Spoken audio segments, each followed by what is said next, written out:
That was a snake. Oh my God. Oh, that was a snake. Holy.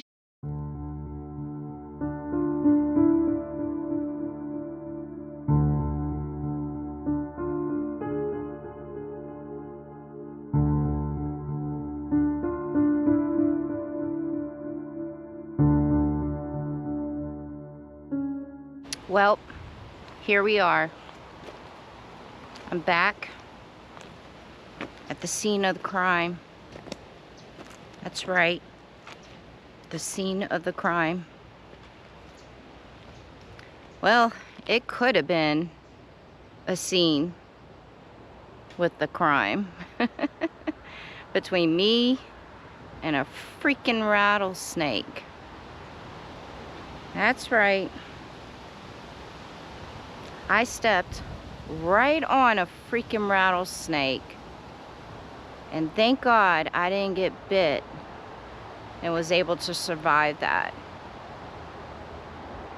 So yeah, it happened right here in this woods, and I'm not gonna lie, I think I have PTSD now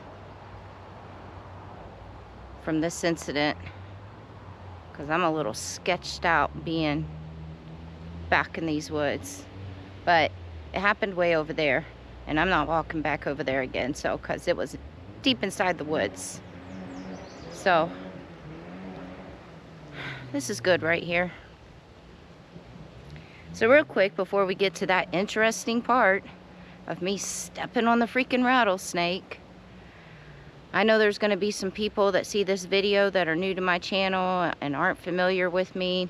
So I'm just going to give a big, huge recap, small recap of who I am, what I'm about, because that way I know there's going to be some criticism, and there's going to be some people saying, you should have done this, you should have done that, or you shouldn't do this, or you shouldn't be doing that, or blah, blah, blah. And I know sometimes it's just people being concerned. But I'm not new to the outdoors. I'm not new to the outdoors at all. I've been an avid hiker for well over a decade. I've been camping, off-roading, all that for well over a decade. I've been living out in nature for almost 3 years straight now. Almost 3 years straight. I live in nature. Right now I live in my Jeep. I built out the inside of my Jeep, and I live in my Jeep in the middle of nature. And I've been doing this full time for almost 3 years now. I stay away from cities, big towns. I'm in the middle of mountains, forest, woods, desert. You name it, I'm there. So I'm not going to say I'm a professional or anything, but I'm not new to the outdoors. So I'm always aware of wildlife. Every state that I go to, I am aware of what kind of wildlife is in each state. Whether it's bear, moose, coyote. Let's face it, coyotes are almost everywhere. Rattlesnakes. Skunks. I am aware. And I'm always aware when I'm hiking. And I'm always aware when I'm camping. And I always know what to do when I see certain wildlife. I've done my research. I have to. But things are going to happen. Just like you will see. You know, I have hiked up on plenty of rattlesnakes before. I mean, I lived in Vegas for 16 years. That's the desert. I did a lot of my hiking right there in the desert in the summer. And I can't even count on my hands how many times I have been hiking. And I've hiked up to a rattlesnake. And almost every single time that I have hiked up on a rattlesnake, before I even get to it, it rattles. And it lets me know that it's there. Actually, I think every single time that I've hiked up, on a rattlesnake. Before I get to it, it rattles. And I know it's there. And so I just reroute myself and walk around it. This incident was different.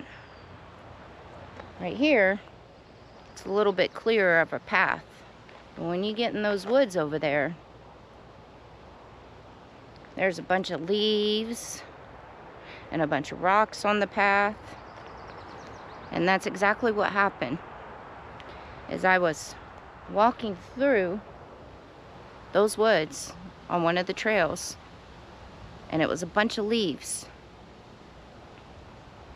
And I kept hearing things rustle around in the leaves, but every time I'd get a little spooked, it was a lizard. So what happened was I was walking through there and I was filming. I was filming a video. And as I had my GoPro out and I'm filming, I stepped right on that snake.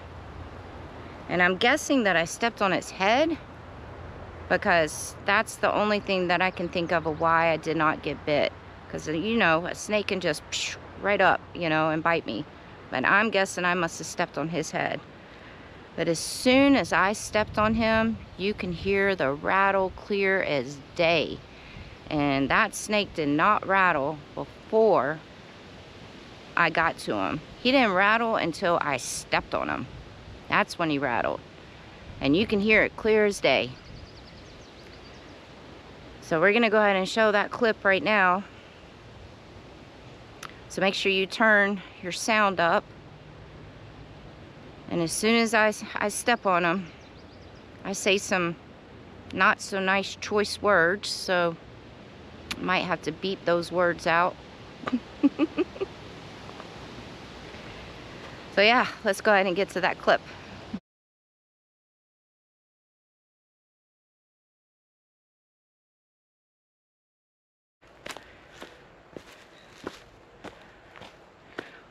Oh, it's a red bird.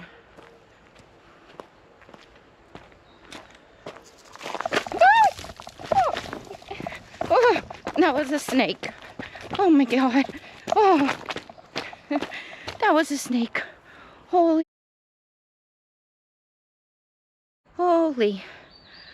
moly. I'm not even going back. Oh, so I did have flip-flops on. No, I just screamed really loud. Oh, and something told me, Sarah, you're about to walk through the woods. Put shoes on, put tennis shoes on. Do not walk through those woods with flip-flops. And see the ground? These snakes can blend in with this ground. And that's exactly what that snake just did. And I stepped on it. I stepped on that freaking snake. Oh my God. And yes, it was a rattlesnake, by the ways. So I'm gonna get out of these woods. Oh, like, even though I have tennis shoes on, rattlesnake can still, I don't know if you guys saw that, but rattlesnake can still bite my leg. Oh. Well, I guess it's a good thing I have the cabin to go walk up to and go inside and calm down. I'm glad I didn't have little one with me. I didn't bring her with me specifically because I figured there'd be snakes in that woods. Oh, I'm so glad I didn't have little one with me. Oh my God, I feel like I'm walking through a haunted house or something right now. Okay, now I gotta go inside the nice air conditioner cabin and calm my nerves. I can't believe I just stepped on a freaking rattlesnake, literally.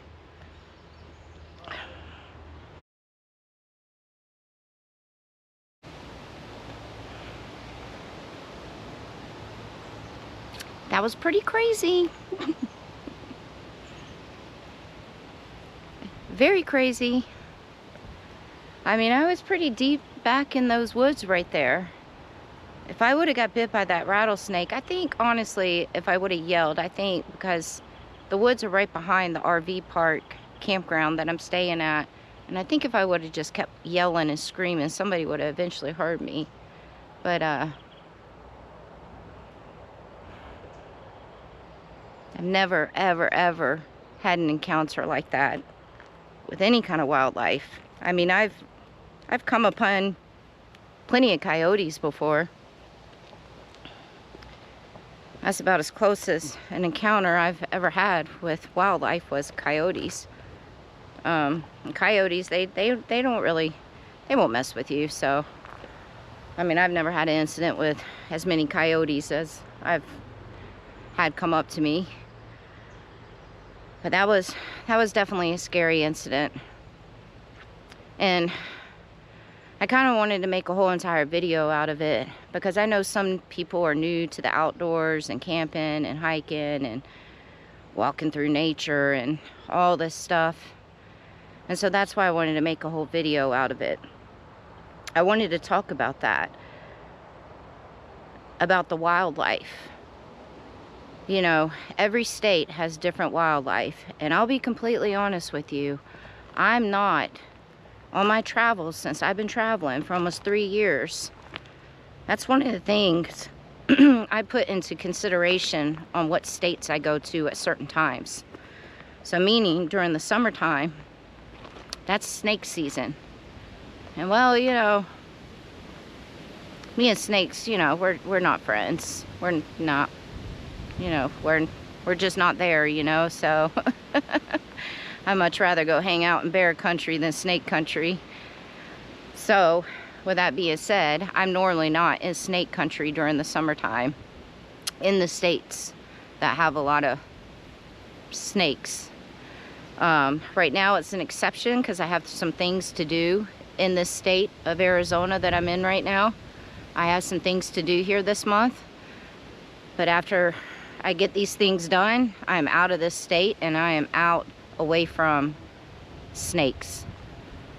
I don't mind going up to bear country or moose country or whatever country, but it's I just can't deal with the snakes. Just can't do it. So that goes with my researching and everything.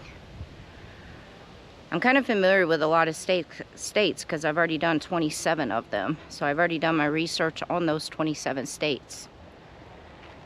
But when I plan on where I'm going, where I'm going to be hiking, camping, anything, I will look up to see what kind of wildlife is in the area. And go into state parks and campgrounds. I will go up to the rangers or go up to the campground hosts or go up to a local and I'll ask them what kind of wildlife is in the area. It's also good to know because I have a little dog, so that's another reason why I'm concerned. So I will ask what kind of wildlife is in the area. And I'll ask, has there been any spotted lately? Don't be scared to ask. I mean, you need to ask. And that's another thing. I'm so glad I didn't have my freaking dog with me. It was just one of those moments where I just wanted to walk through here by myself and film. And I knew it'd be easier to film without my dog. And I just wanted to go for a walk by myself. So I'm so thankful she wasn't with me. So whenever you're going camping or hiking, and if it's an established trail, look it up on Google reviews or go to All Trails. It's an app called All Trails. And All Trails, the app, has a list of all the hiking in the area and all the off-road trails and all that. And there's reviews on each trail.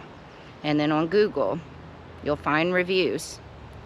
And on Google, if it's an established trail, you'll find write-ups on this trail. And so you'll be able to find out what kind of wildlife you may expect to encounter on the trail or the campgrounds. Look up the reviews on the campgrounds too. And hey, even call the campgrounds first and talk to somebody at the campground and ask them.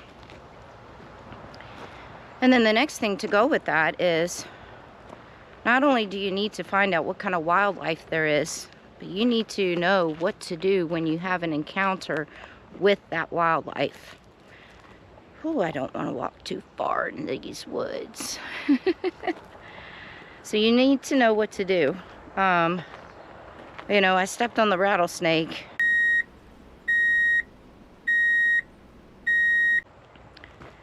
I stepped on the rattlesnake and I just booked it. I mean, I just ran. My instinct was just to run, which I'm glad I had a quick instinct on that. Because I think if I would have froze or stood there for 1 second, the snake would have popped its head up and bit me. But yeah, my instinct was to run. And then if you see bears, there's certain things that you have to do when you see a bear. When you see a black bear, you're supposed to not run. I know, it'll be really hard not to run. Your first instinct will want to be to run.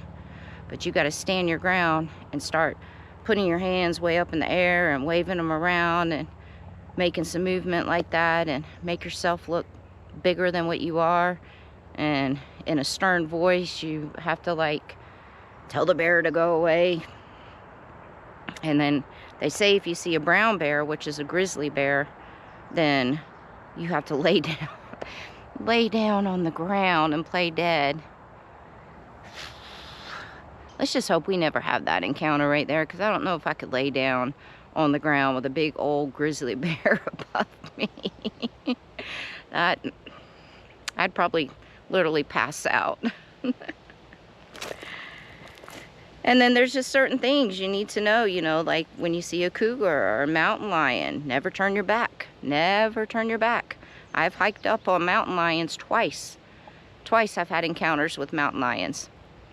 And I just stop and I start backing up slowly. And do not ever take your eyes off of them, ever. And keep backing up very slowly with your eyes right on them. And as soon as you get out of view of them, turn around and try to get out of there as quickly as possible. But keep turning around looking and making sure that kitty cat is not behind you. So there's lots of things that you need to do when you're out here in nature. Lots. Always be aware. That's the number one thing. Always be aware. Always listen. That's why I don't understand why some people, when they go hiking or running or walking through these outdoor areas, and they have headphones on or earbuds and they're listening to music. That's not good. Don't do that. You need to always have to be able to hear your surroundings. You need to hear if something's coming through these trees or these leaves, or you know, or something's coming up behind you. Don't go hiking with headphones on. Don't. You need to enjoy the sound of nature anyways. And then you always just need to keep your eye out, you know? When you're out in the outdoors in nature, you're obviously there to enjoy it. Or get your workout in. I don't know. But you know, you should be looking around, enjoying nature, and taking all the sights in the first place. But while you're doing that, also keep your eyes open, looking in between the trees. You never know. Always looking down at the ground in front of you.